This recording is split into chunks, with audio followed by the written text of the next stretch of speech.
Heard that both the Browns and their ticket prices managed to hit a new rock bottom this week. Seats for Sunday's game can be purchased on the secondhand market for as little as $6. $6 is darn cheap.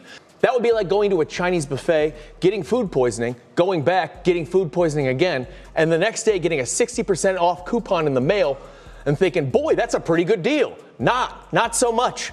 There's no such thing as a good deal. The Cleveland Browns are deep in a full-blown meltdown, and the whole city can feel it shaking. What used to be a strong money machine built on loyal fans and packed stadiums is crashing fast, and nobody in that building seems ready for the fallout. Ticket prices didn't just drop, they straight up fell off a cliff, dropping from $50 to $5 like the team accidentally hit the clearance rack. Now the front office is scrambling, pretending everything is fine, while the whole situation keeps slipping through their fingers. And what's lighting this fire? One name, Shedeur Sanders.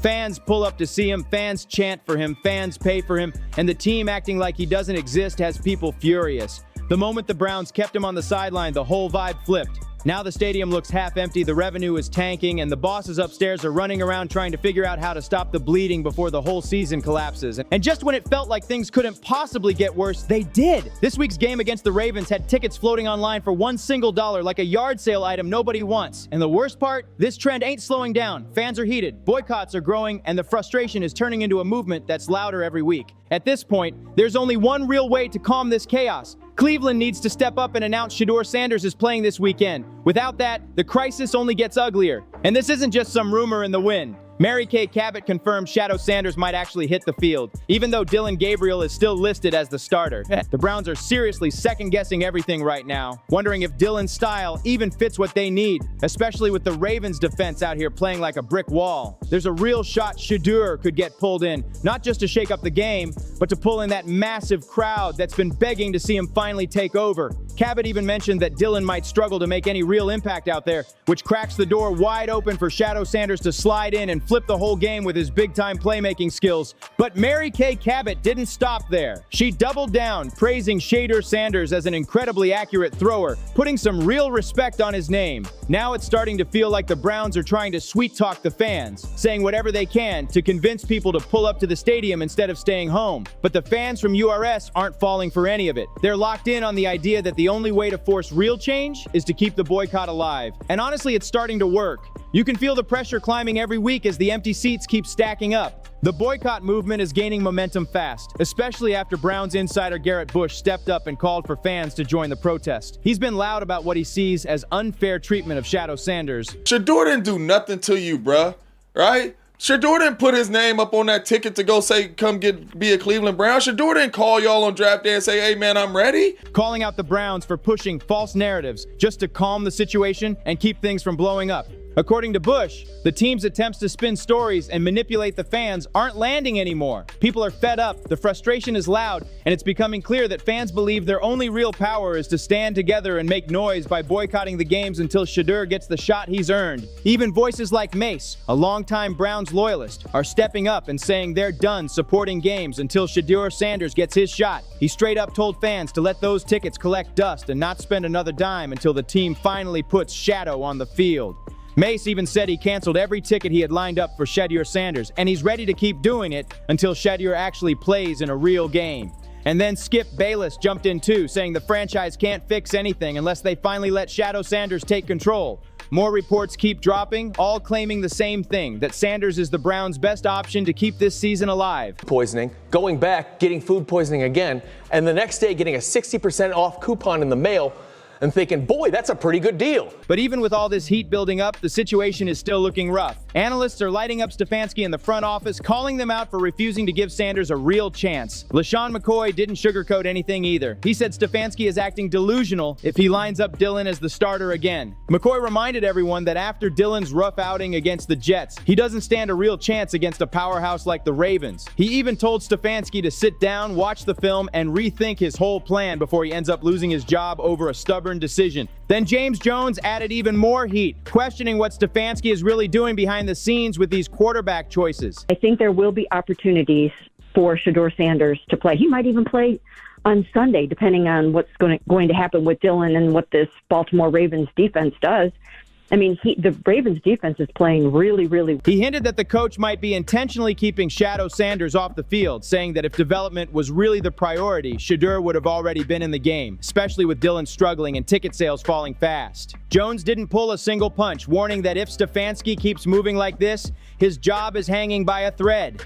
But he also added something wild. He said Stefanski getting pushed out might actually help the Browns in the long run. To Jones, Stefanski refusing to make the obvious switch isn't just hurting the team's chances right now, it's dragging him closer to the exit door with every bad decision. And Jones wasn't done.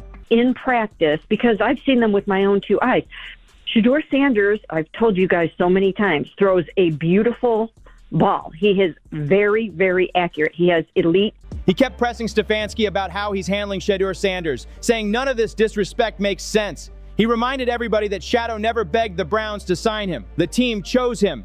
Yet Stefanski is acting like Sanders doesn't matter at all inside that building. Jones even suggested Stefanski might have some personal issue with Shedeur and warned that if he keeps this up, it won't just slow down Shedeur's career, it'll backfire hard on Stefanski and could blow up his future with Cleveland. Meanwhile, Myles Garrett didn't dodge anything when it came to his own tension with Kevin Stefanski. He made it clear the frustration fans saw was the real deal. His body language told the whole story. He looked done with the situation. When reporters asked him about the loss and Stefanski's game plan, Garrett didn't sugarcoat a thing. He said he's built to win, and watching everything crumble is tearing him up inside. Garrett admitted that sometimes the frustration has to show because the situation is getting too heavy to keep bottled up. The tension between him and Stefanski is getting loud, too loud to ignore anymore. And Garrett isn't backing off, making it clear he's not giving Stefanski any more space to hide behind excuses. The rift is growing fast, and at this point, it's turning into a full-blown conflict right in front of the entire league. As the Browns season keeps falling apart, both the ticket prices and the locker room energy are crashing hard. What the front office thought would be a smooth money move built on fan excitement has turned into a full-blown disaster right in front of them. To the owner, if it's not embarrassing to the organization, it should be embarrassing to the fans. And I wouldn't show up to do nothing with them on Sunday. I'd leave every seat orange. Prices that once sat at $50 are now dropping all the way down to $1 single for big-time matchups like the Ravens game, and everyone knows exactly why. Shedeur Sanders being kept off the field is blowing everything up. Fans are heated, loud, and fed up, and they've locked into a boycott that's impossible to ignore. Their message is straight to the point. No Shedeur, no support. And as those seats stay empty and the prices keep sinking, the Browns' financial future is looking shakier by the day. But the chaos isn't just coming from the stands. The tension is creeping deeper into the locker room too. Myles Garrett, one of the team's biggest stars, stepped up publicly and called out Kevin Stefanski, saying the coach is hiding behind that rebuilding talk while the team keeps struggling. Garrett's frustration is real, and he made it clear he's not about to just watch everything crumble without saying something. His clash with Stefanski is only the start because now analysts, insiders, and even players are starting to pick sides as the pressure keeps rising. The chaos around the Browns just keeps getting louder, and now the whole situation is turning into a straight-up showdown inside the building. People close to the team say the tension between the players and the coaching staff is hitting a breaking point, and every day without Shedeur Sanders on the field is making the pressure even heavier. The front office might be trying to act calm, but behind closed doors, it's panic mode all over again. I ain't gonna lie to you, man. Look, Let's get to it then. I'm tired of Kevin Stefanski talking so much. Because now we don't want to talk. We want to watch film. Sources around the league say that some veterans are quietly questioning whether Stefanski even has control of the locker room anymore. And the wild part? These aren't random whispers. These are respected names who've been riding with the Browns for years, now finally speaking up because the situation feels out of hand. They're saying the energy is off, the trust is fading, and the whole building is split between those who want Shedeur playing now and those scared to make a change. But things took an even bigger twist when insiders started reporting that several offensive players feel the game plan doesn't make sense anymore. They're saying it's too predictable, too safe, and too focused on protecting Dillon instead of trying to win. Some even said the playbook feels like it's designed to avoid blame instead of putting points on the board. And every time the offense stalls, you can feel the frustration building on the sideline. One insider even claimed that during last week's walkthrough, a couple of players were overheard saying, "Man, if Shedeur was out there, this whole vibe would be different." And nobody even tried to deny it. That right there shows the shift happening inside the team. People are tired of waiting. Now the Browns are in a dangerous place. The fans want Shedeur Sanders. A chunk of the locker room wants Shedeur Sanders. Even analysts across the country are calling for it. And with every loss, every empty seat, and every awkward press conference, the pressure is hitting Stefanski harder and harder. At this point, the question isn't if change is coming. It's how much longer can he hold it off before everything blows up.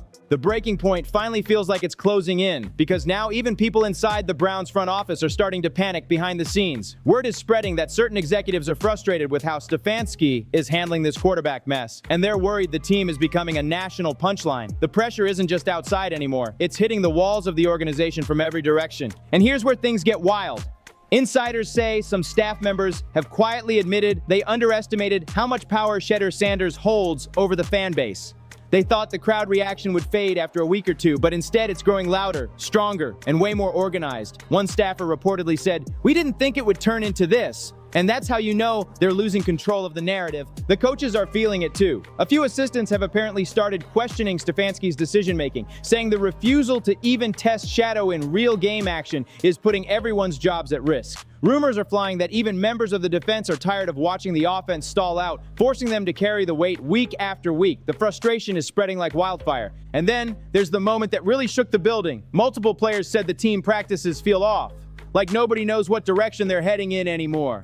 One player reportedly said, "This ain't leadership," and that comment bounced around the locker room so fast it became the new slogan of the week. Now Cleveland is stuck in the most dangerous situation a franchise can face. The fans don't trust the coach, the players don't trust the plan, and the front office doesn't know how to fix it. And with every empty seat and every ugly loss, the pressure to unleash Shedeur Sanders grows heavier. And you sit here and say, in the same sentence, we trying to develop all our players. You're not, because if you were, Shedeur would have been out there in some of these blowouts. You still got Dylan Gabriel out there looking awful, and you know not even going to win the game.